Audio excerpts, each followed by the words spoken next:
Bueno, estamos, primero bienvenidos y bienvenidas a todos y a todas. Eh, un agradecimiento de que nos acompañen en esta nueva transmisión.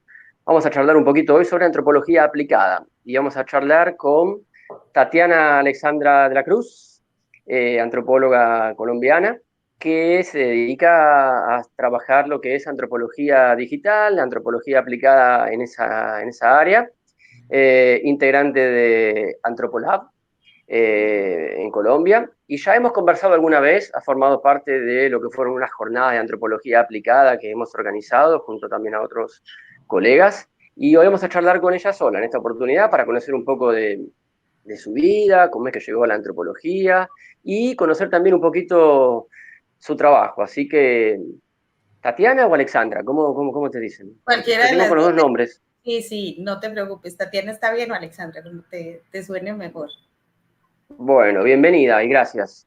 A ti, muchas gracias. Tú sabes, Sergio, que siempre que hay estos espacios, a mí me parece súper importante que tengamos estas charlas, que la gente escuche, conozca, quede con preguntas, resuelva algunas otras, pero estos espacios creo que son supremamente valiosos para no solo para la antropología, para las ciencias sociales, para las empresas, para los chicos que hasta ahora están pensando si la antropología es una buena carrera para estudiarla. ¿Me escuchás? Sí, sí, sí. Ahí está, perfecto. Se había como congelado un poquito la imagen, pero estamos bien. La idea es un poquito conversar sobre la antropología, la aplicación, un poquito continuar aquello que hemos hablado, que para quienes acompañen esta transmisión van a poder encontrar aquella participación que hicimos con Tatiana en unas segundas jornadas de antropología aplicada en este mismo canal, y en un apartado dedicado a lo que fue el mercado laboral, que fue de lo que charlamos en aquella oportunidad. Y hoy vamos a conversar un poquito de eso, pero también de otras cosas. Bueno, quería preguntarte primero cómo llegaste a la antropología, allí en Colombia, de dónde sos, cómo es que llegaste cómo se despertó tu interés por esta disciplina. Bueno, yo te cuento que yo fui bailarina de danza folclórica colombiana muchísimos años. Empecé a Ah, bailar mira. cuando tenía 4 años. Ingresé a un colegio que era muy bueno en las danzas folclóricas, que se llama el Colegio Jesús de Eucaristía de Duitama. Duitama es un municipio muy pequeñito en mi tiempo, en el departamento de Boyacá. Ahora ya es mucho más grande. Y en ese tiempo tuve una profesora que digamos que me despertó también ese interés del asunto cultural, porque en algún momento estábamos abordando la cumbia y a mí se me hacía muy distinta a otra danza que ya habíamos practicado. Yo le decía, ¿por qué es tan distinta? ¿Por qué las niñas bailamos tan distinto? ¿Por qué el atuendo es tan distinto? ¿Por qué los hombres se comportan distinto en esta danza? ¿Por qué las mujeres tienen como más libertad? Entonces ella me decía, porque culturalmente somos distintos. Y a mí eso como que, uf, ¿sabes? O sea, y desde ahí empecé a pensar, nosotros seremos muy distintos, los boyacenses particularmente seremos muy distintos, en otras partes del mundo serán distintos, las chicas serán distintas, comerán distinto, querrán distinto, les gustará otra cosa.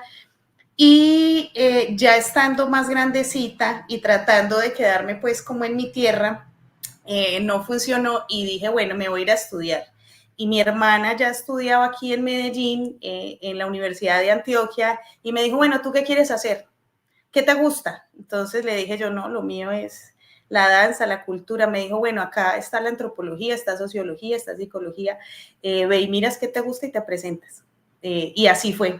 Me presenté y pasé en la nacional en Bogotá y pasé en la de Antioquia, aquí en Medellín, y obviamente pues elegí Medellín porque mi hermana vivía acá y bueno, habían otras cosas pues digamos, involucradas ahí. Yo traía a mi hijo y mi hijo estaba muy pequeño, tenía 5 añitos, entonces dije, me voy para la de Antioquia. Empecé y la primera clase que me dieron fue como el enamorarme, ¿sabes? De la carrera.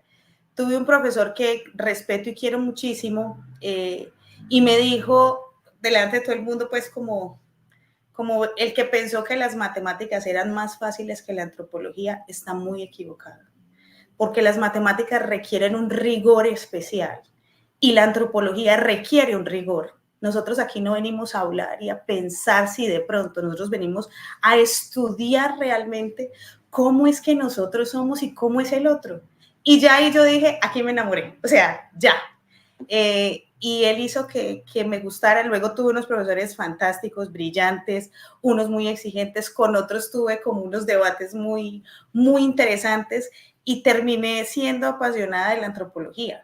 Entonces llegué esperando hacer antropología, música y danza y terminé haciendo otra cosa, antropología e investigación. Entonces fue un giro muy bonito, muy interesante, pero siento que la universidad hizo que todo esto que yo necesitaba aprender, saber, explorar, lo tuviera para poder hoy seguir apasionada con la carrera, ¿sabes?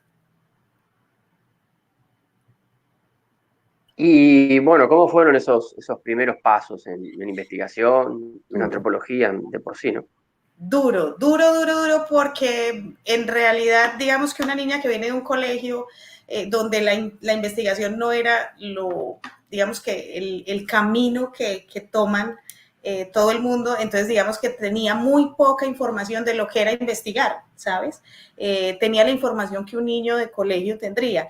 La universidad ya fue sentarme, conocer casos donde hubo gente que investigó, entonces se sentaba, formulaba todo un diseño de un proyecto, se sentaba, iba a campo, caminaba, exploraba, hablaba con el uno, el otro, cotejaba, triangulaba información, hacía, digamos que algunas amalgamas con técnicas y metodología. Y yo decía, esto es impresionante porque es como construir, ¿sabes? Entonces, para mí fue súper, súper chévere. Por las primeras veces que investigué, obviamente cometí todos los errores. Recuerdo mucho que en una de las clases mi profesor era Luis Vidal. Luis Vidal es un tipo muy piloso, muy bacaneado, muy chévere. Y esa vez nos dijo mucho, tengan mucho cuidado con dejarse engañar. Y me fui con una compañera que se llama Adriana, hicimos una entrevista bellísima, espectacular a un niño y sobre pues como muchas cosas del municipio de Jardín, Antioquia. Y terminamos hora y media, bla, bla, bla. El niño nos dio los datos más increíbles, nos contó una historia bellísima. Nos fuimos pues a encontrarnos con todos los compañeros. Cuando nos dice un compañero, venga, ¿a ustedes cómo les fue con el niño? Y nosotras, no, súper bien, nos encantó. ¿Sabe qué? Ese niño todo lo que les digo era mentira. O sea, el niño me dijo, estas viejas querían preguntar un montón de cosas y yo me inventé una historia. O sea, fue el dolor como de no nos dimos cuenta que este no era una persona de aquí, que este no era, digamos que el informante, que como se llama en la antropología, el informante privilegiado, que este no era el ideal. Y eso nos sirvió, ¿sabes? Y muchas veces nos pasó que a veces teníamos una gran pregunta y no sabíamos cómo aportar, no podíamos llegar como al meollo del asunto, como decimos en Colombia, y es a ese granito que despierta todo este asunto.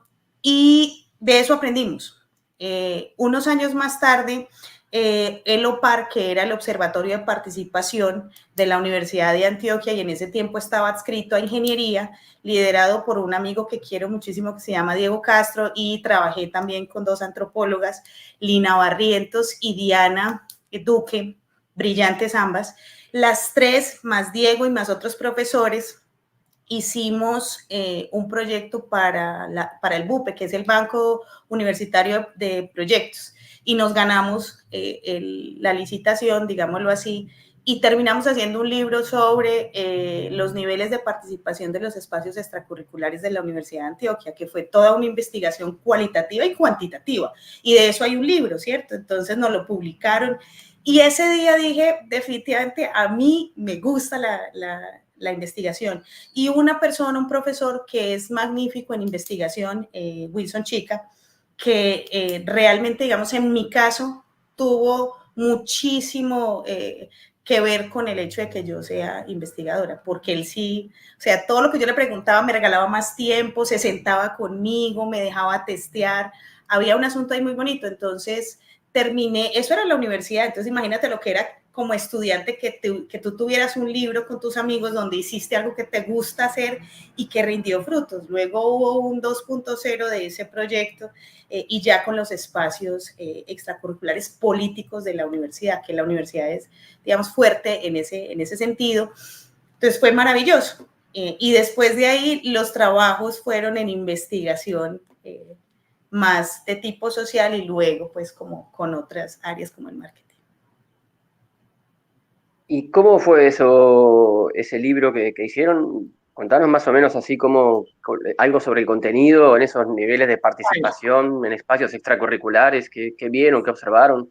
Sí, nosotros lo primero que identificamos, pues obviamente eran cuáles son esos espacios extracurriculares. Entonces, ¿qué no es curricular? ¿Qué no hacía parte entonces, por ejemplo, los foros de cine que no hacían parte de ninguna clase ni de ninguna carrera en especial, pero que era parte de lo, digamos que el soye, de lo que le gustaba a la gente hacer y donde se reunían muchísimos estudiantes, donde también estaba la parte del LGTBIQ+, que en ese tiempo no se llamaba así, pero había un asunto ahí muy bonito donde se sentaba todo el mundo a tener unas reflexiones importantes alrededor de qué es lo que está pasando, ¿cierto? Con la homosexualidad en Colombia, qué está pasando con lo transgénero en Colombia, qué está pasando y cómo se ve el travestismo en Colombia. Entonces también era una cosa interesante. Había también unos clubes pues que tienen que ver más como con este asunto de los gamers, aunque no era tan fuerte, también era un momento pues como importante donde se reunía mucha gente, los espacios para debatir, acercarse a la política también siempre fueron muy fuertes en la Universidad de Antioquia. Había semilleros donde muchos chicos también estaban, digamos que compartiendo con estos niños que hacían semilleros, pero que también les gustaba sentarse a hacer cosas, a generar proyectos, a sentarse, a tirar uno que otro, digamos que espacio de conversación, de debate, de construcción, porque también había un asunto de deconstruir lo que está para construir algo que nos funcione tal vez mejor y no siempre tiene que estar mal para deconstruirse. A veces lo que necesitamos es entender que tal vez ya hoy no es tan, digamos que tan claro ver lo que antes fue claro ver. Entonces, una práctica que antes se hacía tal vez hoy pueda mejorarse, ¿sabes? Entonces, primero evaluamos cuáles eran como esos escenarios y luego lo que hicimos fue cualitativa y cuantitativamente medir cómo los estudiantes de las diferentes carreras participan. Entonces, ¿cuáles son los niveles de participación? Si ir con presencia es un nivel de participación o no. Entonces, tuvimos que aprender que sí hay niveles de participación. O sea, ir y escuchar es uno de los niveles de participación, pero es diferente al que va y escucha, plantea, ¿cierto? Dice, reformula, es diferente el nivel de participación. Entonces, lo primero que también hicimos fue indagar mucho sobre participación, entenderlo para poder hablar de eso. Y luego, pues obviamente, en cuanto hicimos unas encuestas, logramos una muestra representativa, se hizo todo el análisis y en cualitativo respondimos lo que cualitativamente, digamos, los antropólogos respondemos, ¿no? ¿Por qué? ¿Cómo? ¿Para qué? ¿Con quién? ¿Cuándo? ¿Dónde? ¿Para qué te sirvió? ¿Qué era lo que esperabas? ¿Para dónde va esto? ¿Qué llena o qué no llena? ¿Cuáles eran tus expectativas? ¿Cuáles fueron las barreras que viste? ¿O cuáles son los motivadores que ahí te tienen? Entonces, todo el libro está, digamos que alrededor de eso, ¿sabes? Y fue muy valioso porque aunque fue un asunto que creo yo debió pasar muchas veces, es decir, debió tener un seguimiento anual para hoy entender un poco más del estudiantado, no tuvo sino como tres años seguidos, pero fue valioso. O sea, de ahí tú puedes sacar muchísimas cosas de la universidad y del estudiantado. ¿Y eso tuvo algún resultado? Resultado me refiero a alguna repercusión, algo que la institución, ¿sabés si eso lo utilizó, tomó algo, tuvieron alguna devolución sobre ese trabajo? Sé que sí, o sea, nosotros digamos que las antropólogas que estuvimos, después de un tiempo ya nos estábamos graduando, entonces pues obviamente el proyecto quedó más en manos de Diego Castro, quien hizo unos informes muy importantes y unos artículos muy chéveres al respecto. La universidad estuvo siempre como presta a escuchar, leer y a entender qué era lo que nosotros hacíamos y por qué lo hacíamos y qué podía servirle a la universidad, digamos que en términos de mejorar o dar los espacios requeridos, o si no estaban dando espacios para otros grupos, pues cómo hacerlo, ¿sabes? Sé que eso tuvo digamos que algunas interlocuciones entre la universidad y el OPAR, pero nosotras ya, digamos, no hacíamos parte porque ya nos habíamos graduado y muchas de nosotras ya estábamos trabajando en otros departamentos, entonces digamos que hasta allá no llegamos, pero sí hubo, sí hubo. ¿Cómo es hacer antropología o investigación o ciencias sociales en general en Colombia? ¿Qué nos podés contar sobre la antropología colombiana? Porque, bueno, no sabemos tanto de la antropología latinoamericana, por lo menos en la institución en la que yo me formé. A veces sabemos más de antropología latinoamericana, algo que sí leemos por ahí de Brasil, pero siempre estamos leyendo más ingleses, franceses, esas antropologías más centrales, ¿no? Y bueno, te pregunto un poquito por Colombia, en el contexto colombiano también. Pues te cuento, a ver, Colombia sigue siendo un país que todavía le hace falta entender que la antropología sigue siendo y será eh, un área supremamente importante en todos los contextos, ¿sabes? Yo creo que hemos hecho grandes avances. En muchas partes ya el antropólogo no se ve como ese ciudadano de segunda clase o ese profesional de segunda clase, ¿cierto? Sino que es valorado, pero no es un común. O sea, yo sí siento que Colombia todavía le hace mucha falta saber qué es lo que hacemos y desde ahí sí saber para qué somos útiles y valorar toda esta información que nosotros hacemos y que nosotros llegamos a lograr. ¿Qué pasa? Por ejemplo, hoy en día hay varias empresas y sobre todo las empresas grandes que entienden que un antropólogo realmente hace una radiografía excelente de lo que pasa en el país, en las regiones, de lo que pasa en las ciudades, entiende contextos y es capaz de llegar a unas filigranas importantes, ¿sabes? Y entonces desde esa medida está empezando a traer, digamos que como talento a los antropólogos, pero realmente para lo que la antropología en Colombia todavía está pequeña. ¿Qué ha pasado? Han emergido algunas redes como Antropolab, por ejemplo. Antropolab creció, nació como una respuesta a la antropología aplicada porque no había donde hablar de esos temas, ¿sabes? Donde sentarnos pues como a...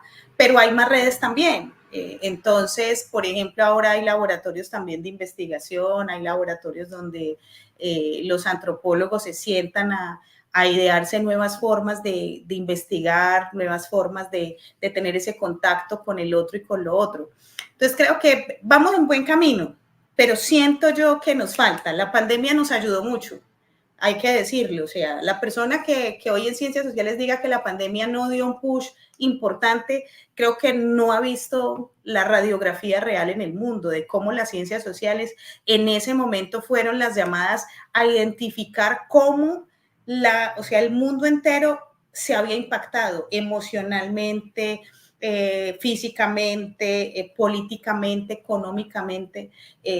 Entonces sí hubo una presencia mucho mayor de las ciencias sociales y en especial de la antropología, y hubo un llamado mucho más grande a los antropólogos en todos los países de vénganos cuenta qué hacemos, o sea, tenemos una incertidumbre impresionante, díganos qué está pasando con la población, díganos esto, si va a generar unas brechas importantes, si necesitamos reevaluarnos nosotros cómo vamos, tanto el Estado como las empresas públicas y privadas también lo hicieron.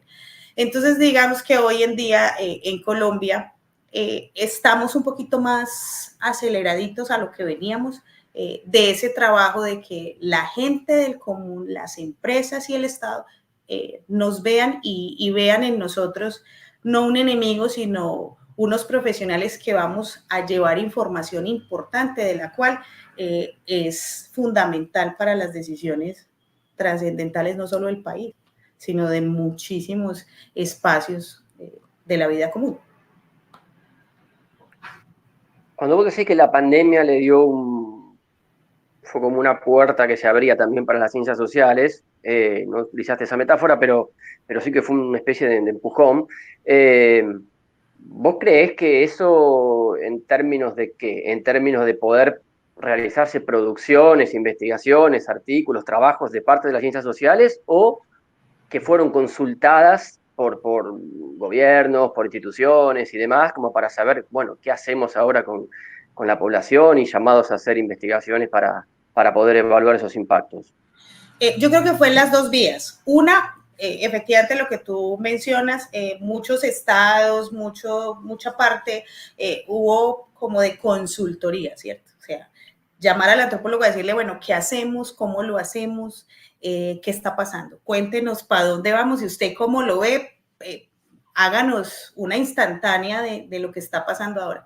Pero también sirvió muchísimo en términos de teorizar, porque en pandemia yo recuerdo mucho que yo diariamente me sentaba a ver qué más se había producido. México produjo antropología digital impresionante, pero impresionante, o sea, los papers, artículos, libros, fue impresionante. Sarah Pink hizo muchísimas cosas. Daniel Miller, ni te cuento, porque Daniel Miller en esa época pues hizo investigaciones a diestra y siniestra y de eso realmente sacó un libro que es fantástico también, sobre los celulares y el impacto. Hubo antropólogos chilenos, hubo antropólogos de casi todas partes que por lo menos se dedicaron a contar cómo veían el mundo y cómo veían este momento para la humanidad, ¿sabes? Hubo, si yo te digo, desde libros y grandes documentales también, ¿cierto? Hasta el que puso en unos blogs como de, venga, hoy está pasando esto y la radiografía desde la antropología que podemos entregar es esto y esto. Entonces creo que sí hubo de las dos partes y hoy en día podemos leer muchas cosas que se hicieron en pandemia y muchas investigaciones que realmente fueron a responder preguntas, por ejemplo, sobre la angustia existencial, que tuvo un crecimiento tan impresionante, no solo por el encierro agudizó, pero en primera instancia lo que hizo estar presenciando una pandemia. Entonces eso generó unas angustias y unas cosas tenaces, que realmente eso fueron muchos estudios, ¿sabes? Y muchos antropólogos trabajando con otros profesionales, con psicólogos, con médicos, mejor dicho, en ese momento sí siento que hubo espacio para el colegaje, para la formación y también para la producción, ¿sabes? En antropología y para las ciencias sociales en general. Contanos un poquito sobre Antropolab y bueno, y también sobre Antropolab en esos años. Un poquito, bueno, cómo nació, qué es Antropolab y bueno, cómo transitaron esos años también de pandemia, ya que estábamos hablando de las producciones y el empuje que pudo significar también para las ciencias sociales. ¿Qué pasó con el caso de Antropolab? Bueno, Antropolab es el bebé, o sea, Antropolab es un bebé que tiene dos mamás y un papá. Entonces, en pandemia, por muchas cosas que en ese momento yo estaba haciendo, recibí una llamada de una profesora de la Universidad Nacional a preguntarme que si le quería dar una entrevista para contar qué era lo que yo hacía en antropología digital. Y le di la entrevista. Y en esa entrevista me preguntó el chico que me estaba entrevistando, me dijo, óyeme, ¿y ustedes están organizados? Es decir, los antropólogos que hacen antropología digital, que hacen antropología de la música, ¿ustedes están organizados en alguna parte? Y yo me quedé pensando y dije, no, y ese es el no lugar. No tenemos dónde hablar de esto. Entonces hice un post en LinkedIn, pero una cosa sencillita, normalita, respondieron como 90 personas, como los 3 primeros días, después vimos que eran como 300, y en esa mundial de personas que había respondiendo ese post, estaban Darío Reina y Diana Henao. yo no los conocía. Darío estaba en Brasil, Diana estaba en Cali, y la serendipia de estar los tres buscando y pensando en crear un espacio donde se hablara de esto, donde pudiéramos contar nuestra experiencia, pero también donde pudiéramos nutrir absolutamente toda la disciplina a partir de casos, de cuentos, de experiencias, de historias, nos hizo reunirnos y terminamos decidiendo que en pandemia íbamos a lanzar la Red Nacional de Antropología Aplicada de Colombia, que se iba a llamar Antropolab y que iban a hacer y ser completamente digital, ¿sabes? La lanzamos un 18 de mayo y fue toda una sorpresa, porque nosotros en realidad pensamos que íbamos a hacer algunos, que íbamos a hacer varios, que íbamos a hacer varios, pero no pensamos que íbamos a hacer tantos, ¿sabes? No pensamos que la convocatoria en términos de venga y cuéntenos si usted también quiere un lugar donde se hable de la antropología que no es académica, en términos de que no está hoy en día en las academias. La antropología digital muy poco se estudia, por ejemplo, en Latinoamérica, tienes que irte para Londres o tienes que irte para otras partes. La antropología y música es difícil, antropología y robótica también es difícil encontrarla aquí en Colombia. Entonces dijimos, bueno, si alguien quiere hablar de estos temas, si alguien quiere saber, tal vez no soy yo, pero nosotros conseguimos quién. Y así empezó Antropolab con 3 entrevistas al principio, 3 antropólogos digitales que estaban en ese momento aquí en Colombia, les hicimos la entrevista, la colgamos y empezó a llegar muchísima gente, muchísima. Antropolab el primer año, para festejar el primer año, empezó a hacer unas mentorías y en esas mentorías teníamos chicos que quisieran aprender, o sea, antropólogos que quisieran aprender, por ejemplo, yo quiero aprender antropología digital, entonces, ¿cuántos antropólogos digitales hay que me puedan dar una mentoría? Entonces, bueno, tenemos 7, entonces cada uno de nosotros coge un chico y le va dando como pistas y alguna suerte de cualificación, digámoslo así, cuáles son los skills más importantes para que haga lo que nosotros hacemos y que pueda seguir y decir, listo, si este es mi camino o esto no me gustó, ¿sabes? Pero por lo menos que decida con un poco más criterio. Y obviamente pues todo lo de Antropolab es completamente gratis porque no es una empresa, en realidad es una red de conocimiento donde nosotros vemos 100% que la cualificación del área es lo que más nos importa. Y que de esa manera estamos contribuyendo no solo a las ciencias sociales y a la antropología, sino también al país, ¿sabes? Y en sí al área. Entonces, Antropolab hoy ya tiene 3 años, tiene 3.500 personas, si no estoy mal y la memoria no me falla, hoy en la red. Y seguimos moviéndonos a veces un poquito más lentos porque pues somos 3 y los 3 tenemos pues trabajo, familias y muchas cosas, pero tratamos de seguir seguir llevando información relevante para el área. También de vez en cuando hay empresas que nos dicen, venga, necesito un antropólogo, usted me puede decir, venga, posteémoslo en la red. Claro que sí, o sea, todo lo que sea importante para la red, para los antropólogos, nosotros ponemos la red ahí. Y en ese tránsito pasaron cosas muy bonitas. Daniel Miller, que es toda una autoridad en antropología digital, nos dio una entrevista a nosotros, nos regaló un espacio muy bonito. Y eso fue como, wow, ¿sabes? Traer un rockstar de la antropología digital, pues así, ¿sabes? O sea, el micrófono. Acercarlo a un público latino y un público también colombiano. Entonces eso fue como wow, ¿sabes? También la UNESCO el año pasado, en su informe anual de antropología, nos sacó como una de las redes más potentes de Latinoamérica. Y para nosotros fue toda una sorpresa. O sea, nosotros nunca nos habíamos sentado con ellos a decirle, venga, le contamos qué hacemos.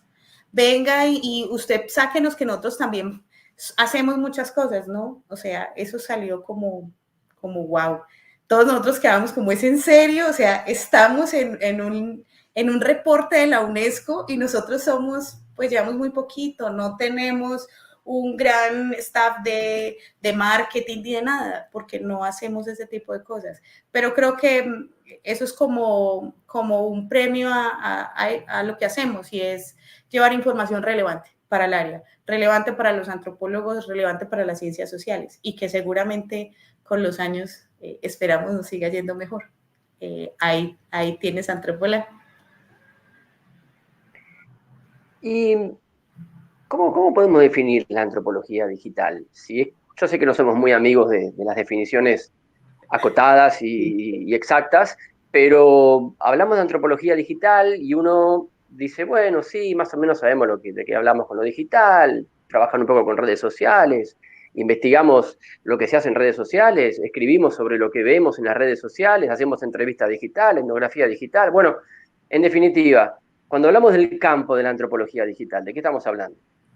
De todo, de la vida. O sea, estamos hablando de que nosotros los antropólogos digitales lo que hacemos es acercarnos a la relación de los seres humanos con los escenarios digitales, con la máquina, pero también las máquinas con las máquinas. Y hoy más que nunca, de la producción de las máquinas para los seres humanos. Pues te hablo de que hoy en día también estamos hablando de inteligencia artificial, y esto es otra cosa. O sea, esto ya es entender cómo está también produciendo información, y cómo también nos está impactando esto que es el mundo digital, ¿cierto? Entonces creo que la antropología digital te sirve para todo, pero tienes que entender que ahí lo primero es identificar las relaciones, ¿sabes? Las relaciones de los seres humanos con esa pantalla, con eso que es el escenario digital, donde la virtualidad o donde se está virtualizando la vida misma, donde a veces lastimosamente pasamos más tiempo como avatars que como persona en la vida real, o a veces esa es nuestra forma de estar en realidad. Y cuando te digo estar en realidad, es que no es lo mismo, y en pandemia pasó mucho, los abuelos estando confinados y sus hijos, por ejemplo, muy lejos, y uno se casa, entonces el abuelo no puede estar por teléfono, pero una videollamada lo hizo parte de la ceremonia, ¿sabes? Donde también muchas personas que son supremamente religiosas y que la religión hace parte de su vida, de lo que es su modus vivendi, mucha gente no pudo ir a las iglesias. Entonces, ver la misa con el Papa dando la misa, ¿cierto? En la Semana Mayor, aquí se llama la Semana Mayor, la Semana Santa, a la gente eso le generó un estado también de bienestar, y sintió que estaba ahí sin estar ahí. Entonces, en realidad también los antropólogos digitales hacemos eso, y es identificar hasta dónde la realidad es lo que yo siento que es palpable, o si la realidad también se vive a través de una pantalla, y hasta dónde, ¿sabes? Entender esas líneas que son invisibles de lo real versus lo virtual, que muchas veces lo virtual no es que no sea real, simplemente es eso, virtual, ¿sabes? Y muchas veces también nuestro trabajo nos lleva a entender cosas complejas, como son estos peligros que están detrás de la virtualidad, ¿sabes? Tú no sabes quién está al otro lado de la pantalla. Los niños muchas veces no alcanzan a discernir de una buena y una mala persona, o más bien pongámoslo en estos términos, de una persona que les va a hacer daño o una persona que no les va a hacer daño, ¿sabes? Entonces también siento que ahí hay mucho que los antropólogos digitales tenemos para hacer, ¿cierto? Y para decir. La antropología digital termina siendo eso. Y vamos a hablar continuando con esto, de antropología aplicada. ¿Cómo entendés la antropología aplicada y cómo entendemos la antropología aplicada al mundo de lo digital? Ok. Nosotros somos, digamos que expertos en sentarnos a teorizar, en leer teoría, porque pues nosotros leemos mucho. La antropología obviamente ha bebido de diferentes áreas de las ciencias sociales, la sociología, la psicología, el trabajo social, la misma historia y la misma filosofía. Pero más allá de eso, es todo esto cómo se traduce en la vida real. Es decir, ¿para qué sirve en la vida real? Esa es la antropología aplicada. Entonces, si yo tengo una pregunta, un problema o quiero acercarme a cualquier tipo de fenómeno, la antropología debe hacer ahí una presencia, y eso es antropología aplicada. Y llámalo desde la cosa más pequeña hasta el problema más grande, que es, por ejemplo, cómo evitar los suicidios por ciberacoso en el mundo. Ahí la antropología digital tiene algo que sentarse a hacer, y primero lo que hace es diagnosticar cómo está pasando, hacer un buen análisis de cuál es la instantánea que tiene hoy, y luego sentarse a hacer una reflexión concienzuda y decir, venga, no es que yo le vaya a dar las soluciones, pero por este camino puede pasar esto, por este camino puede pasar esto, y por este camino puede pasar esto. O sea, le pongo también cuáles serían esos posibles escenarios si el asunto sigue así, si no le ponemos ojo a esto, si no estamos viendo tal vez muchas cosas que ustedes no ven porque no son antropólogos. Entonces, lo que te digo, la antropología aplicada tiene que ser la antropología que me resuelva cualquier tipo de pregunta o necesidad en la vida real, ¿sabes? En lo cotidiano y también en las cosas más complejas. Y lo que te digo, la antropología digital termina acercándonos a resolver problemas y preguntas que hoy en día nacen también porque nacen los escenarios digitales. Entonces hay mucha gente que me pregunta a mí, por ejemplo, ¿qué es la antropología digital? Ah, ustedes son los que se sientan a ver TikToks. Y yo digo a la gente, es reducirlo a un campo muy pequeño. O sea, la antropología digital, claro, obviamente una persona, un antropólogo digital que hoy no entienda qué es lo que está pasando con esa red en particular, pues se está perdiendo de algo importante, porque ahí están pasando muchas cosas. El discurso y el ser humano se está representando también ahí. Pero más allá de solo una red social o de entender si pasa en Facebook, si pasa en LinkedIn, es también entender cómo nosotros vamos poniendo un montón de, digamos que de capas, ¿cierto? Cuando nos enfrentamos a la virtualidad, y lo fácil que es generar toda una vida que tal vez no es la mía, pero tal vez es la que quiero en esa pantalla. Y si no es la que quiero y la estoy representando ahí, ¿por qué lo estoy haciendo?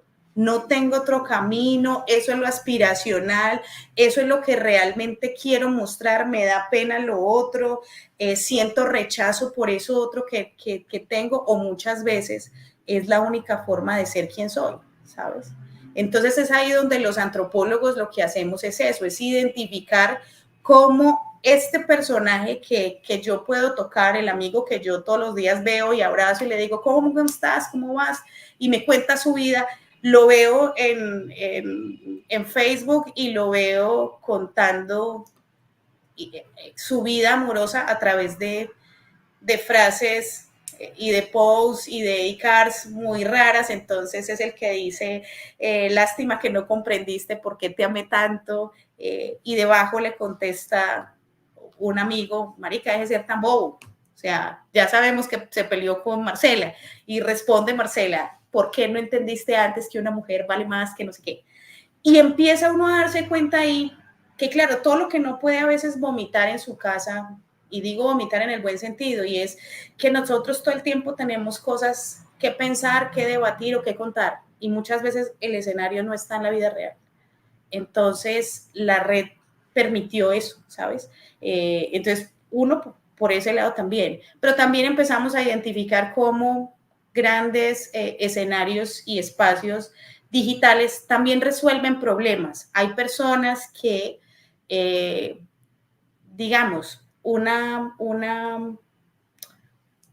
página web de esta ropa interior para adultos que tienen incontinencia urinaria, ¿sabes?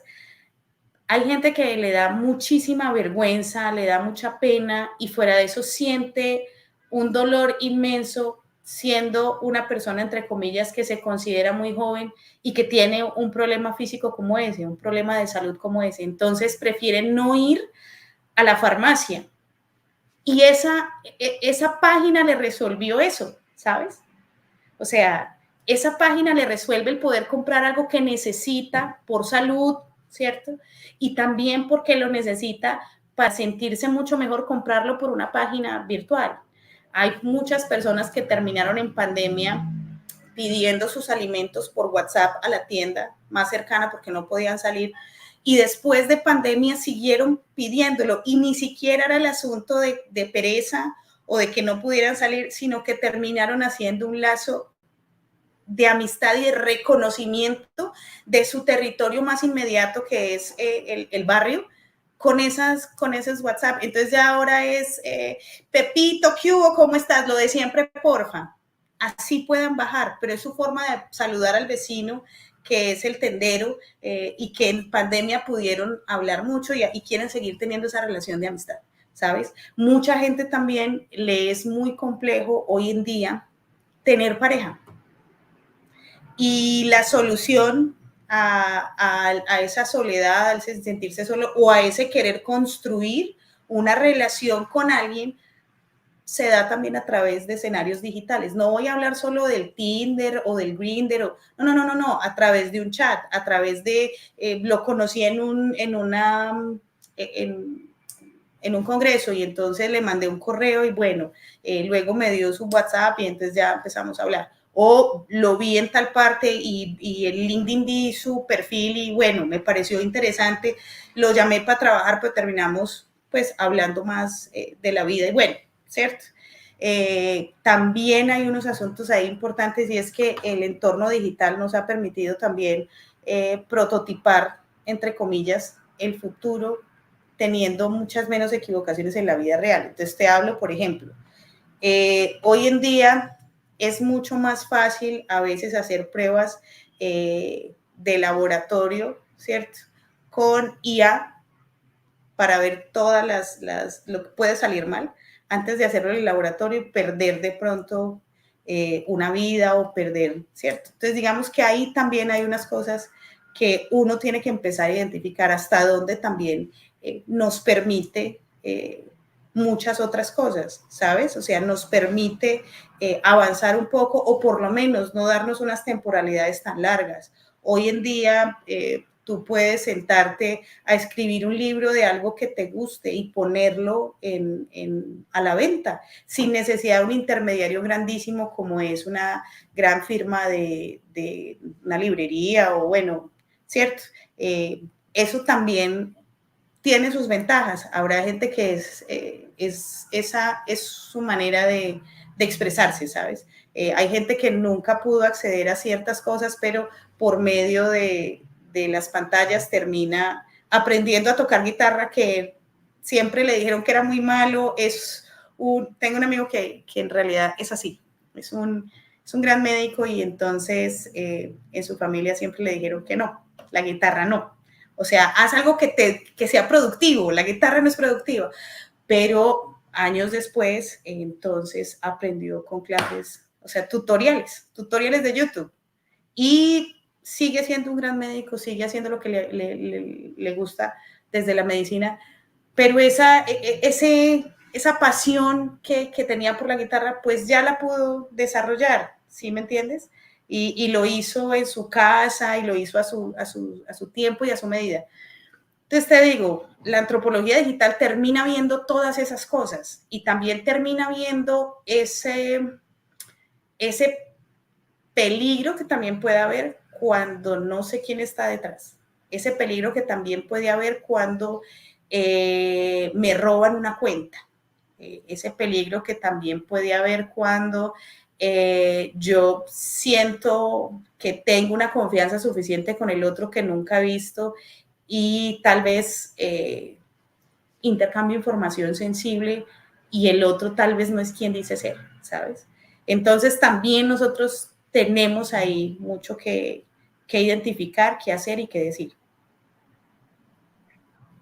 ¿Cuánto puede aportar ahí la antropología en eso, en lo cual tenemos mucho para decir, hablando de esos peligros? Porque recuerdo en aquella conversación que tuvimos en la otra oportunidad, que vos comentaste una experiencia que no sé si aconteció con Antropolab o trabajando No, por sí, fuera. donde llegaron incluso, hablabas antes de los peligros de un niño que se somete, que no sabe quién está al otro lado de la pantalla, y vos llegaste a contar, recuerdo, que llegaron a encontrar una red de pedofilia, si Sí, mal no recuerdo. sí, había, y digamos que ahí es donde también te digo, o sea, hay unos peligros inminentes que la gente muchas veces no ve y no tiene también por qué verla si es que no es su trabajo todo el tiempo. A veces pensamos que el mundo es como nosotros somos. Entonces, ¿qué pasa? Yo escribo siempre y digo siempre quién soy y muestro mi cara y toda la cosa, pero puede que las mamitas crean que sus hijos están sentados jugando un juego y el juego es inocente, ¿sabes? Hace unos meses conocí un caso muy fuerte de una mamita que se entera que su hijo eh, se lo lleva una persona y esa persona lo conoció a través de un juego y esa persona se hizo pasar por un adolescente porque esta mamita tiene su hijo muy adolescente.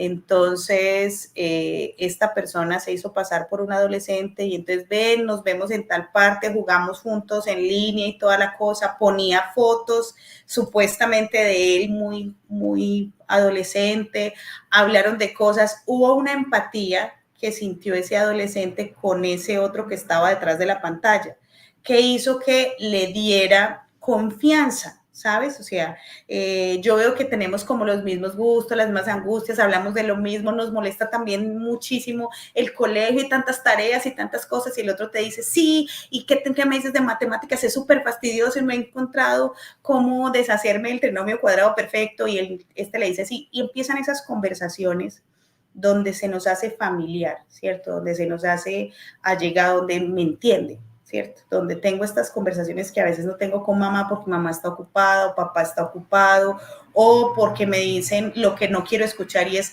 sí, mi amor, es difícil, pero vas aprendiendo, es parte también de la vida, hay que aprender y ya después te va a parecer mucho más fácil. Entonces el otro me dice lo que quiero escuchar y se citan. Y efectivamente hay un rapto del chico y hay una violencia contra el niño, una violencia sexual contra el niño. Y es supremamente duro, porque entonces la mami dice como, pero es que yo no veía nada anormal. Y es que ahí es donde también los antropólogos tenemos que entrar, o sea, todas esas cosas que o sea, se nos vuelven a nosotros un poco de alerta, un poco, venga, esto no es tan normal, o échenle ojo a esto, o eduquémonos también como sociedad para pensar, no todo lo que salga en pantalla puede ser así de verdadero, ¿cierto? O sea, antes de exponerte, exponer tu vida, exponer tu integridad física y emocional, estemos un poco más seguros, ¿cierto? Y muchas veces eso nos lo hablan desde el ciberacoso, ¿cierto? Pero también nos lo hablan es en términos económicos. Entonces, un fraude que te hacen por una tarjeta de crédito, por un número de WhatsApp. Entonces, nos ocupamos nosotros mucho más de no perder dinero a través de esto, que no perder las vidas, o que no dañar las vidas, o que no dañar la reputación de alguien, que también es súper teso. O sea, es una cosa compleja, que hoy en día se da muchísimo entre chicos, se da en las redes sociales, se da en los espacios digitales. Entonces, lo que te digo, ahí es donde nosotros tenemos que decir mucho, y decir es cómo nosotros también nos estamos comportando como sociedad en términos de cuál es mi responsabilidad a la hora de enfrentarme a una pantalla, pero también cuáles son los cuidados que debo tener al enfrentarme a una pantalla.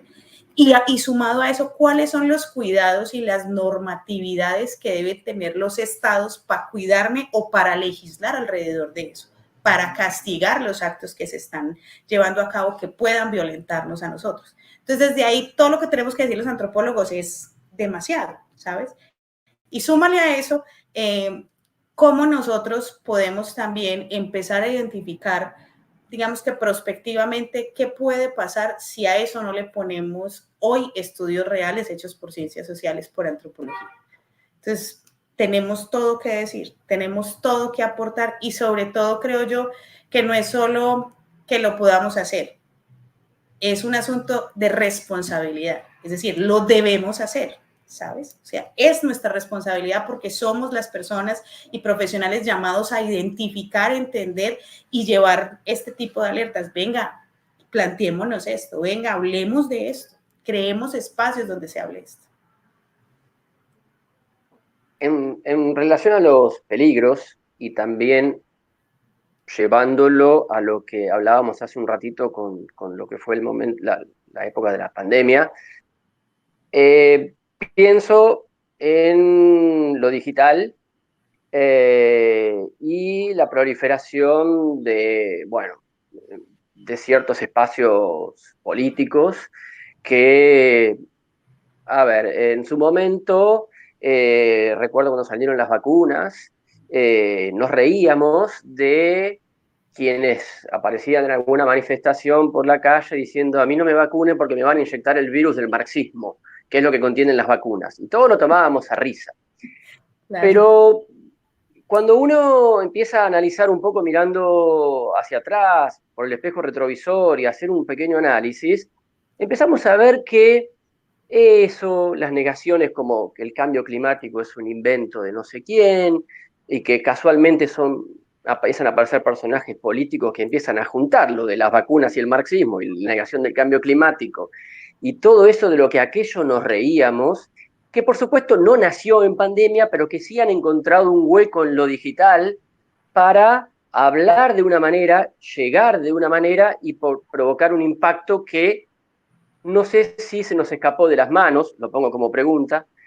¿Qué es lo que podemos hacer desde la antropología, desde las ciencias sociales, para trabajar también en la cuestión de la divulgación? Porque a veces nos quedamos en los grandes discursos, teorías y demás, y quizás como no estamos familiarizados con la simplificación, no llegamos a generar esos impactos. Y hoy estamos viendo, bueno, que hay otros que sí lo logran impactar de manera preocupante, creo yo.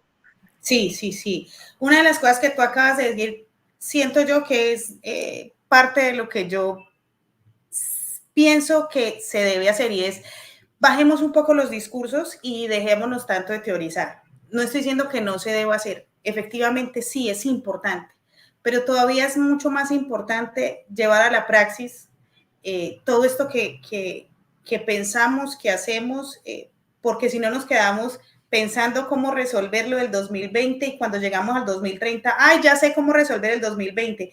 No, querida, 2020 fue hace 10 años, ya no nos sirve. Entonces, lo que tú dices, hay que, hay que empezar a hacer, ¿cierto?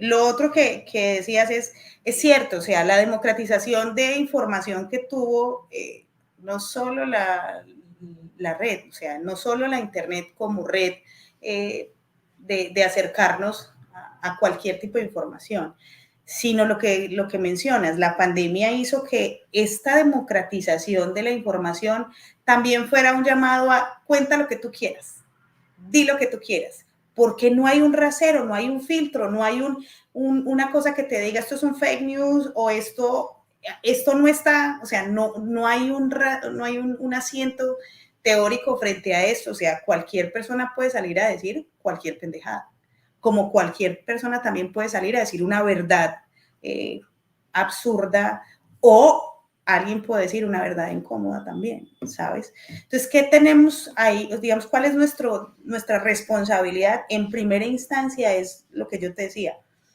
conocer, o sea, tenemos que conocer los espacios digitales y conocerlos no es, sí, me decía hace unos meses en un estudio, un antropólogo, que obviamente es un antropólogo que hasta ahora estaba empezando en lo digital y me decía, Tati, yo no entiendo, o sea, yo conozco las redes, yo tengo Facebook, tengo Instagram, tengo Twitter y yo le decía, ok, un paso es por lo menos usted entrar y ver las dinámicas.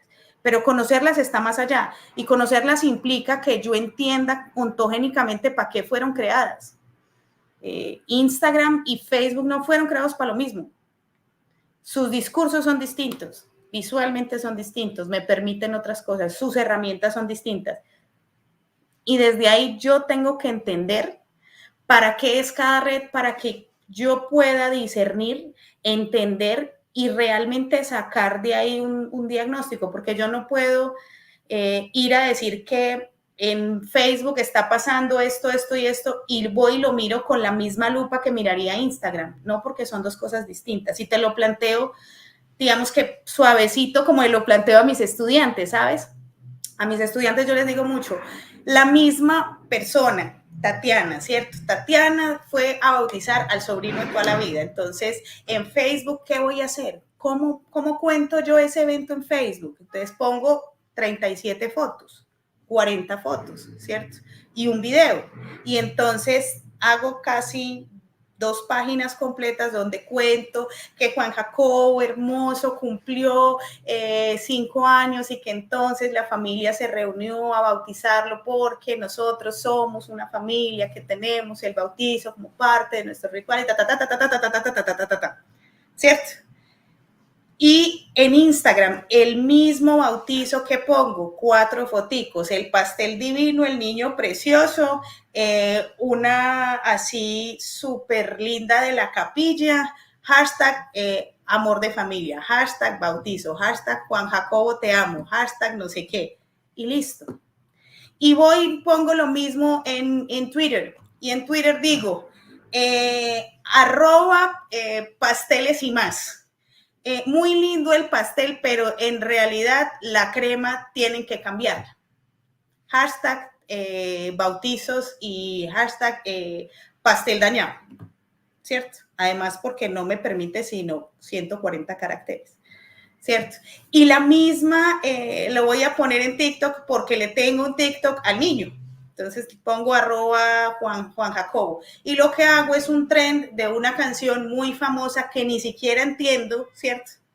Pero le pongo las fotos del niño divino, entonces el niño con no sé qué, el niño no sé cuántas, y abajo, bautizo de Juan Jacobo, ya. Entonces mira que el mismo evento del mismo sujeto, con la misma dinámica, en las redes se plantea totalmente distinto. Y cada red me plantea un formato distinto y me permite una expresión distinta, emocional, gráfica y escrita distinta.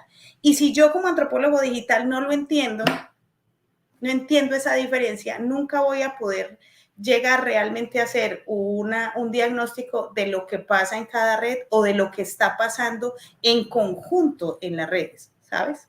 Entonces, desde ahí es importante entender, uno, las redes, los entornos digitales, entender por qué hoy cada vez más vemos tantos artistas monetizando con los NFTs, y mucha gente diciendo esa pendejada que es, pero muchos otros diciendo esto es un cuadro único y lo voy a dejar ahí hasta que pase tal cosa, porque se va a ir capitalizando. Si nosotros no somos los llamados a entender eso, pues no vamos a tener cómo decirle al país, a la sociedad, venga, esto va bien, o sea, esto también nos ha permitido estas cosas, o esto va mal, o sea, a esto hay que tenerle cuidado. Entonces, lo que te digo, ¿qué podemos hacer los antropólogos? Sentémonos y estudiemos realmente, conozcamos y luego generemos discursos, espacios de debate y construyamos lo que le vamos a contar a la gente, porque nosotros estamos llamados a contarle a la gente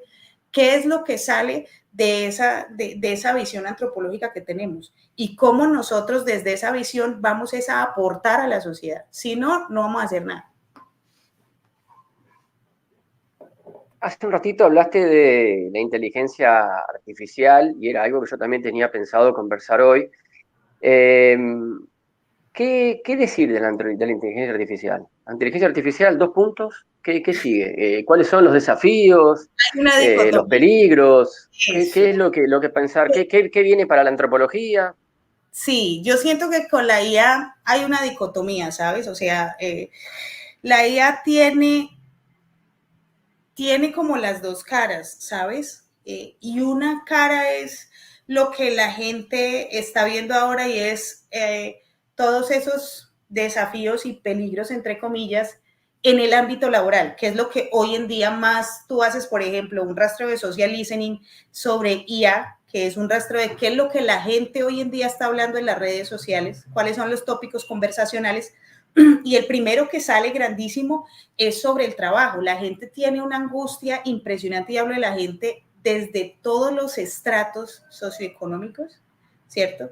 Hasta los países más diversos que tú encuentres. Entonces, si hay una pregunta sobre lo laboral es porque también hay un desconocimiento de hasta dónde puede llegar, ¿sabes? De realmente hasta dónde puede la inteligencia artificial desarrollarse dentro de lo que es el conocimiento que está adquiriendo para desplazar cuántos cargos, cuántos trabajos, cuántas profesiones, ¿cierto?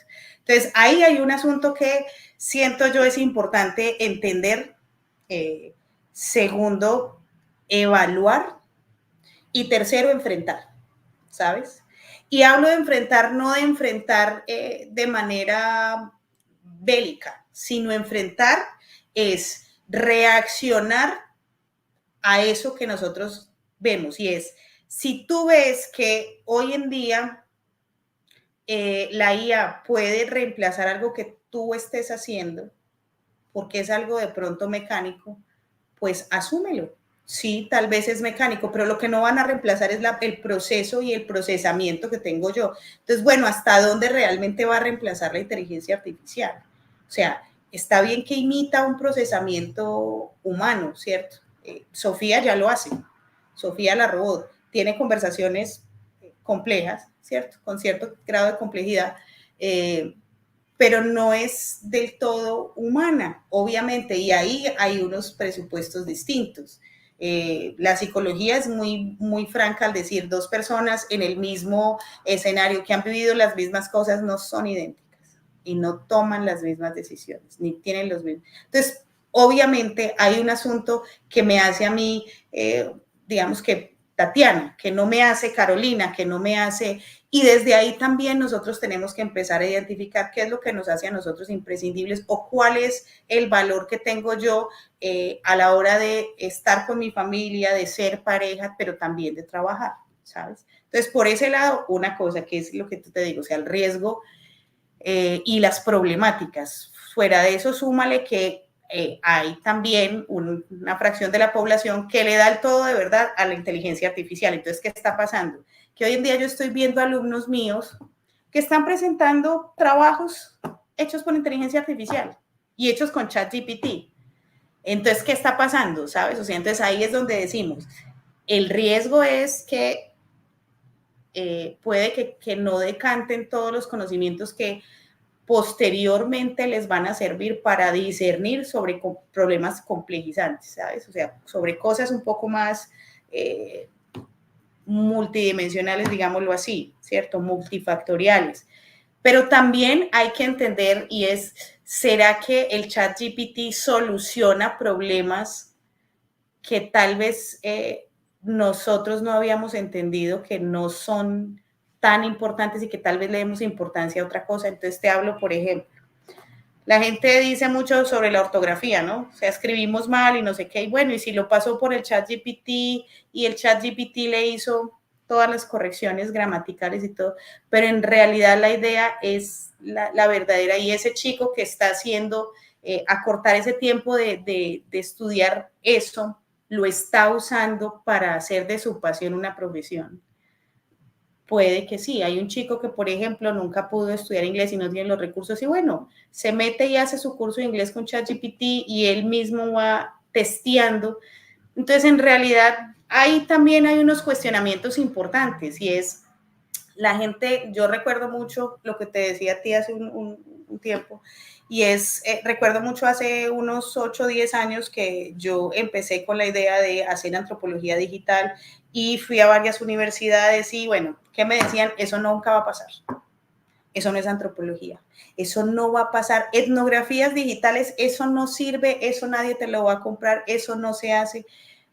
Y hoy en día yo digo, es una solución distinta a problemas de geográficos, por ejemplo. Yo hoy puedo hacer etnografía digital para muchas cosas, a gente de Brasil, Estados Unidos, Londres, Israel, ¿cierto? Me acorta, me permite otra relación. Entonces, yo a veces te digo, tal vez estamos viendo esa segunda oleada de estamos en contra de la máquina, porque todo lo que nosotros hemos leído de la relación de hombre y máquina siempre ha sido un poco atravesado como por Asimov, ¿no? O sea, en algún momento va a pasar que se vuelvan en contra de nosotros. Tal vez sí, eso puede ser un gran riesgo. Ese puede ser un gran riesgo, claro que sí. Pero tampoco puede ser una histeria colectiva. Y es ahí donde yo creo que los antropólogos tenemos que venir a identificar la realidad y decir, venga, o sea, sí hay estos y estos y estas problemáticas, sí hay estos riesgos, sí hay estos controles que se deben tener, y también sacar de esa histeria colectiva a la gente y entregarle lo que realmente para lo que la IA sí pueda servir, ¿cierto? Ahí está el otro lado entonces, que es lo que te digo, la producción de otro tipo de escenarios que puedan servir para. Entonces, en estos días, en un lugar de Medellín, me contaba un chico, no, yo sufrí mucho de depresión, tuve 3 intentos de suicidio y fue muy complejo para mi familia. Hasta que mi hermano empezó a buscar por ChatGPT cómo hacer para, para ayudarme. Y algún día dejó esa vaina abierta, entonces yo me metí, empecé a preguntar cosas y me di cuenta que me contestaba a mí. Entonces él le puso, hola, mira, soy Sebastián, tengo tantos años, me siento deprimido, he tenido 3 intentos de suicidio, ¿cómo hago para no sentirme deprimido? No quiero ser una carga para mi familia, ta, ta, ta, ta, ta, ta. Entonces le contesta a ChatGPT, hola Sebastián, ¿cómo estás? Muchas veces tú piensas que eres una carga, pero no eres una carga, y entonces él terminó encontrando un interlocutor que él no pensaba con un montón de información que tiene y que él no sabía que le era importante. Entonces terminó preguntando cosas que a veces nosotros en otro tipo de escenarios las podemos hacer las más preguntas, pero no tenemos todo ese backup de información. Entonces, por ejemplo, él preguntaba que cuáles son las 5 estrategias para que la ansiedad se le baje. Entonces, si tú vas y le preguntas a un psicólogo, el psicólogo te dice, listo, mira, vamos a hacer tal cosa, vamos a hacer estos ejercicios, pero claro, ChatGPT le bajó unos papers. Y este chino, a la hora de que vio papers y que vio que eran análisis científicos y todo, pues él le dio otra credibilidad y en su cerebro el asunto fue distinto. Entonces digo yo, ahí hay cosas que se podrían rescatar y que podrían llevarnos a otra forma de hacer y de ser, ¿sabes? También están, en estos días yo trabajaba para la Red Nacional de Bibliotecas, la red del Sistema de Bibliotecas Públicas de Medellín. Y trabajaba en Lusitania, que es aquí en San Cristóbal. Y estábamos hablando precisamente con personas de estratos 2 y 3, ¿cierto? Que no tienen tanta conexión con las inteligencias artificiales. Y una de las cosas que fue muy bonitas es que les decíamos a ellos, ¿no? Como, pregunten lo que ustedes quieran preguntar, que él les contesta. Y la pregunta en general fue, ¿cómo hacer para llevarme bien con mis hijos? ¿Cómo mantener un buen matrimonio? ¿Cómo hacer para que no dejemos de hablar entre nosotros los hermanos? O sea, sus preguntas fueron preguntas muchísimo más de la vida cotidiana, familiar, emocional y de pareja que las preguntas que tú hubieras visto en un congreso de robótica, ¿sabes? Pero eso y esas preguntas y esas respuestas que les dio ChatGPT terminaron siendo para ellos como, ay, tan bueno que le podían preguntar eso con toda tranquilidad a una máquina porque no tienen el mismo acceso ni la misma forma de ver un psicólogo, por ejemplo. Yo no estoy diciendo que el ChatGPT pueda reemplazar a un psicólogo, jamás, jamás. Pero sí siento que, mira que de evaluar esas interacciones, si nosotros tuviéramos, por ejemplo, un acceso a lo que la gente hoy en día pregunta a ChatGPT, entenderíamos cuán necesario es, por ejemplo, un psicólogo que hable de ciertos temas en esa comunidad. Cuánto importante es que un trabajador social tal parte. Cuán importante es que un ingeniero de aguas le enseñe a tales personas a hacer tales cosas. O sea, ahí también la antropología digital, si tuviera esa data, podría reencauzar los esfuerzos de profesionales.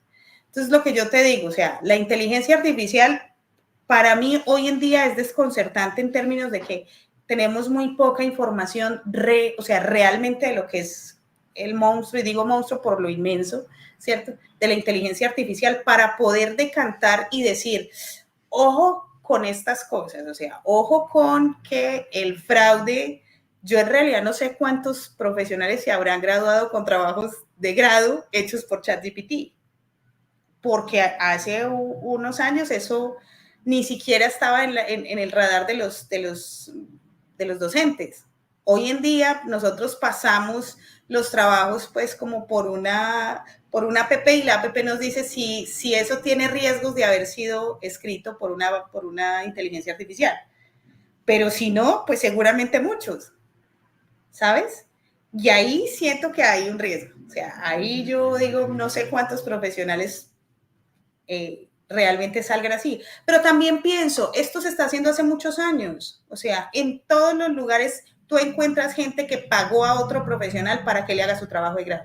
Entonces, en realidad, la inteligencia artificial no vino a inventarse nuevos fraudes. Lo que pasa es que sí acorta la facilidad de cometer el fraude, en ese sentido, ¿cierto? Estoy hablando de lo escolar.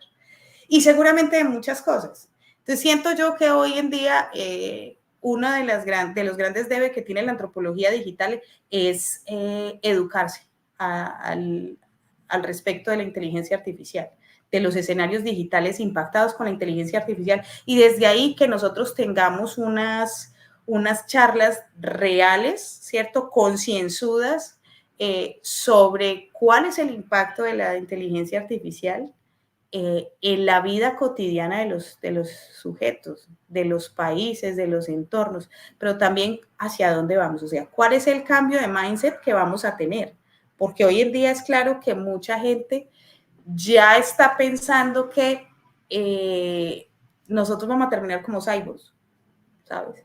Y uno termina pensando, ¿será que sí? O sea, venga, con calma, pero la inteligencia artificial ya abrió una pregunta.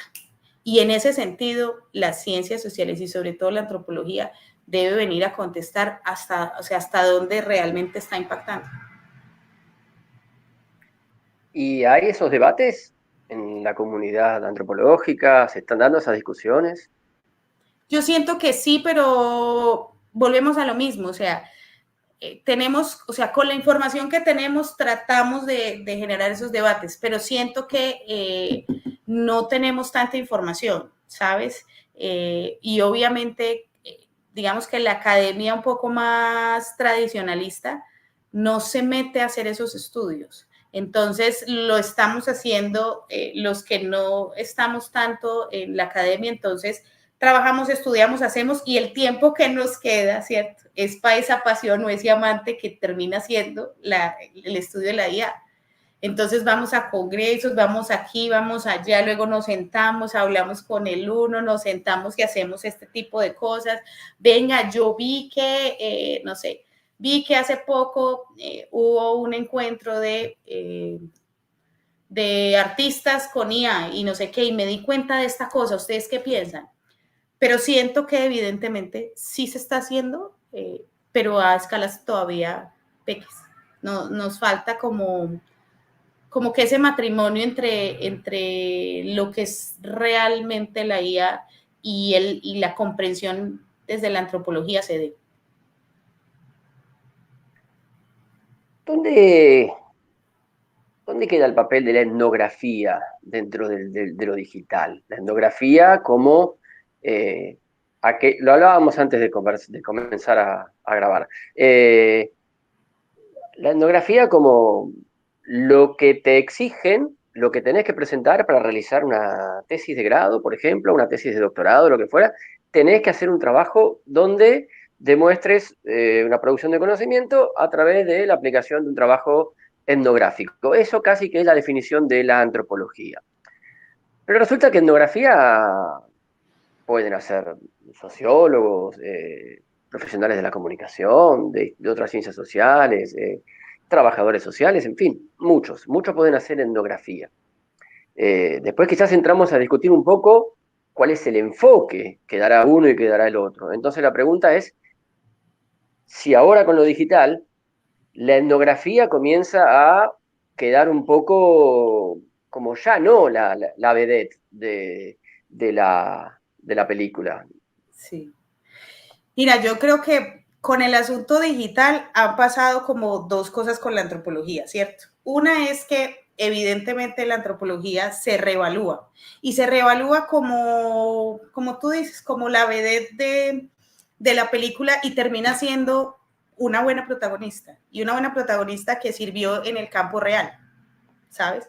Cuando entramos a lo digital empezamos a ver que la etnografía se puede hacer, pero hay que actualizarla al escenario, es decir, hay que contextualizarla. Entonces termina siendo una etnografía digital donde realmente yo no siento a alguien 40 minutos, una hora, 2 horas, 3 horas, donde en realidad para que yo llegue a esos por qué, cuándo, cómo, dónde, con quién, para quién, yo lo que hago es valerme de los discursos digitales, ¿cierto? Apelar a ese lado que es un poco más, digámoslo así, didáctico, donde sale a flote lo que no se expresa verbalmente. Y entonces ahí ella empieza a ser distinta, ¿sabes? Y ella empieza a ser una de las tal vez 20, 30 herramientas que hoy en día en investigación digital se hacen, ¿sabes? Y lo otro es que también termina siendo puesta en otro nivel. Y es que yo creo que hoy en día la investigación digital y la investigación no solo para teoría, ¿cierto? Sino la investigación en términos de lo social, de marketing, de políticas públicas, termina siendo una evaluación de las herramientas que tú puedas triangular.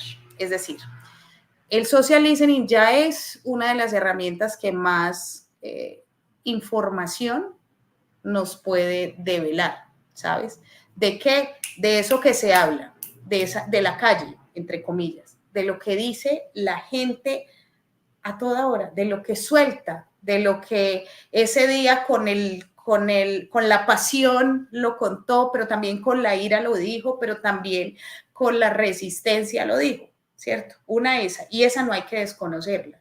El social listening, yo por lo menos lo he usado hace bastante tiempo y siento que ahí hay unas verdades muy bacanas, que cuando tú las vas y miras con el 2.0, que entonces ya sería la netnografía, ¿cierto? Que es ya este estudio de cómo nos movemos en los escenarios digitales, se triangula y esa información se le da el doble clic. Y súmale a eso que el tercer doble clic que tú le das es esa etnografía digital. Entonces, hoy en día nosotros no hacemos una sola herramienta. Hoy en día, en lo digital, hacemos triangulación de herramientas. Hacemos 5, hacemos 7, hacemos 3 y desde ahí vamos siendo un poco más certeros para llegar a ese trasfondo, ¿sabes? Llegar al punto en el que en realidad se resuelva ese gran por qué y para qué, ¿sabes? Entonces siento que con la etnografía, para unos trabajos un poco más tradicionalistas, vuelvo y digo, va a seguir funcionando un tiempo.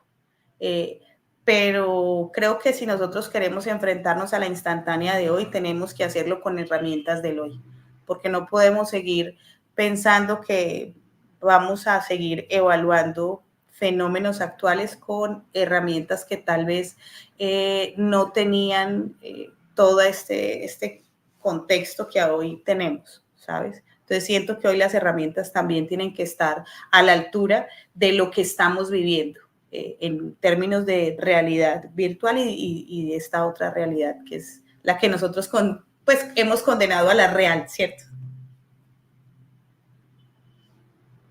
Bueno, como para ir cerrando, quería preguntarte por antropología digital y el trabajo, y el mundo del trabajo, y en realidad en particular por Deep Lab. Contanos sobre Deep Lab, qué es el trabajo, cuál es el trabajo que realizan, cómo lo realizan. Ok. Deep Lab es otro bebé que tengo. Primero nació Antropolab, que es la red, y ese es un bebé compartido. Deep Lab es un bebé más mío, con todo el impulso de mi hermana, que ella siempre ha creído como 100% en lo que yo hago y ella es como, O sea, tú haces unas cosas que me encantan, hagámosle. Deep Lab es una empresa y es una empresa de investigación. Entonces, se llama Deep Lab Laboratorio de Investigaciones. Entonces, hemos hecho investigaciones sociales e investigaciones de marketing, porque también yo ya llevo 10 años en el mundo del marketing, trabajando, aprendiendo y desarrollando diferentes proyectos y con diferentes empresas en el país y afuera de marketing. Entonces, en Deep Lab lo que se hace es investigación tradicional. Te voy a decir que por ahí un 20% hacemos de investigación tradicional y es, bueno, nos vamos 5, 6, 7 a campo. Hacemos el 80% de investigación digital.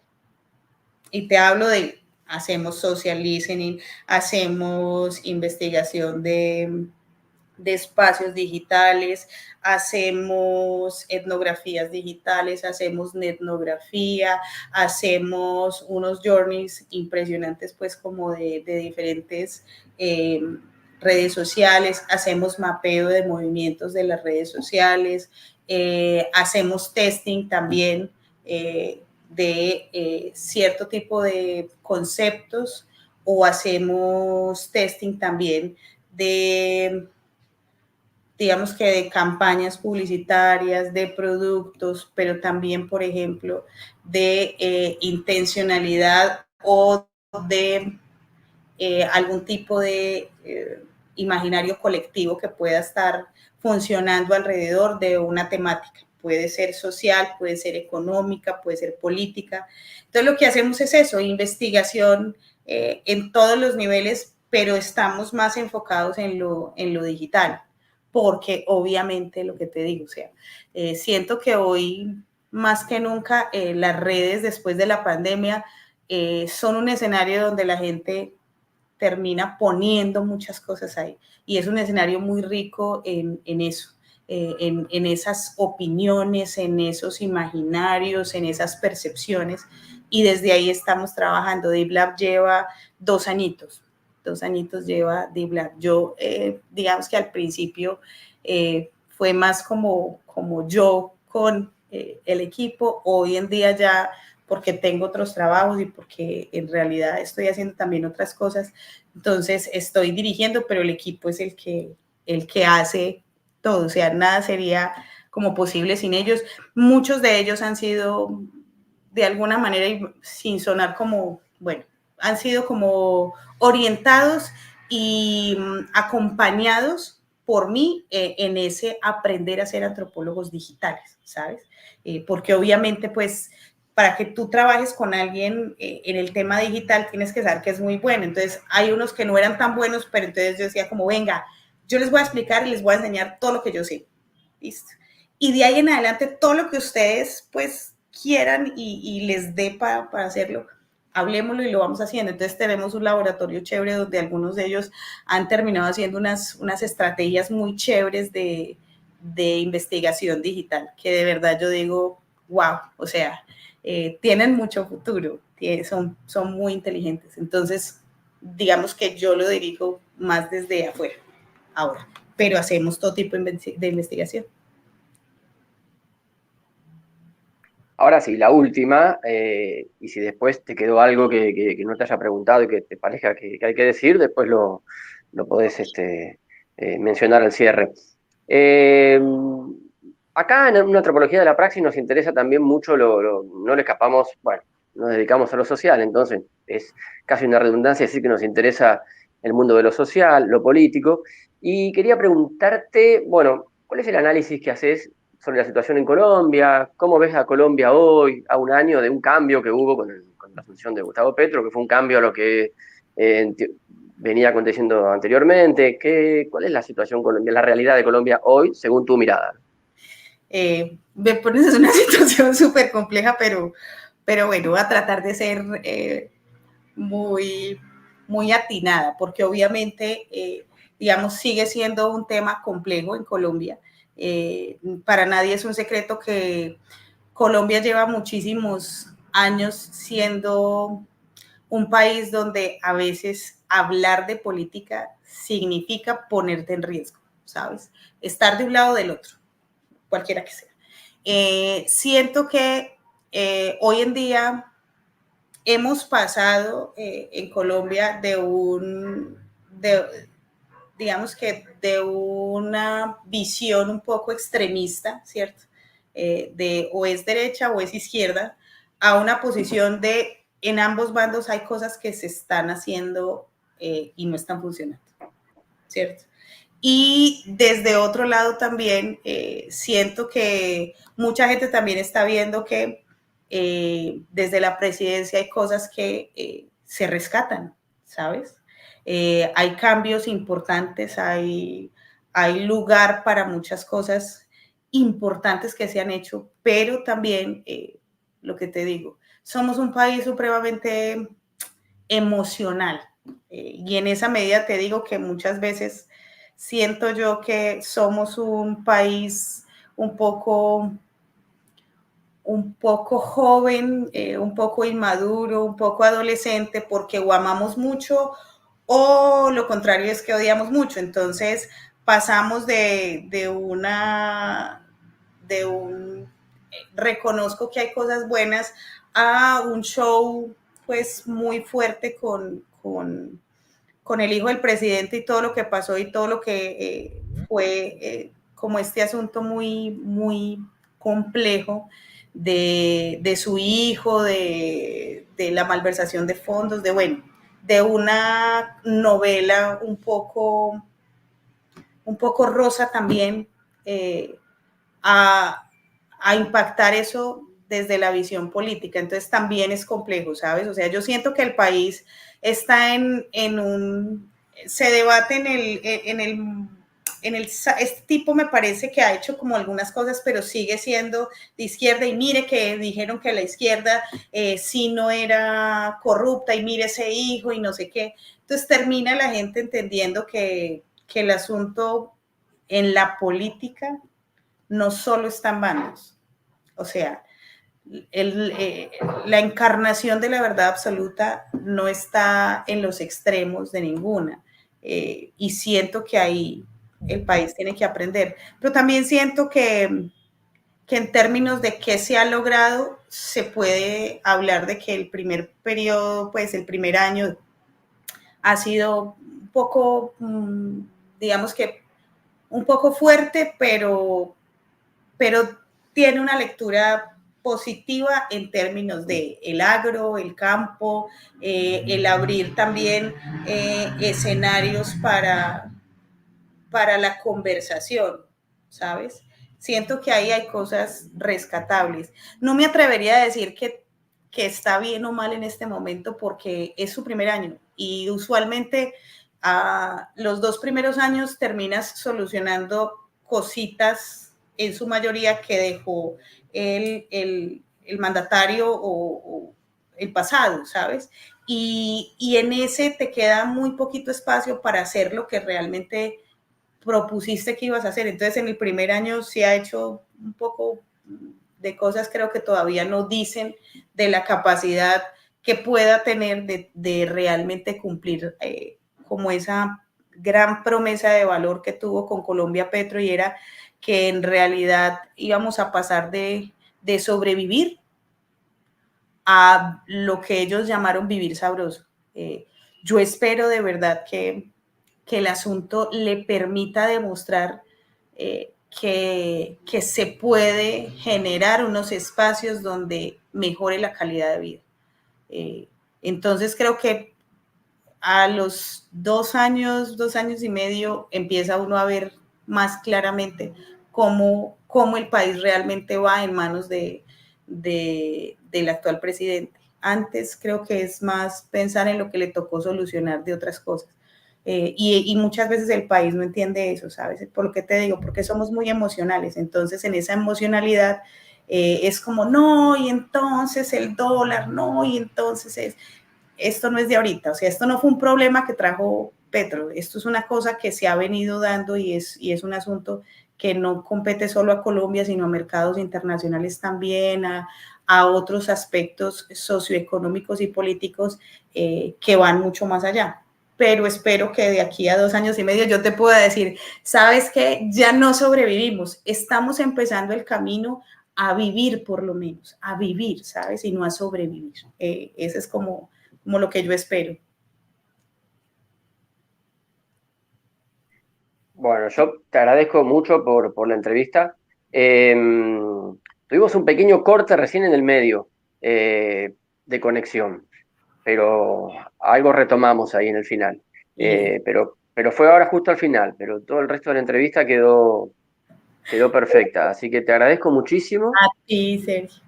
Te robo unos minutitos para conversar ahora Claro que sí. y te agradezco muchísimo esta participación.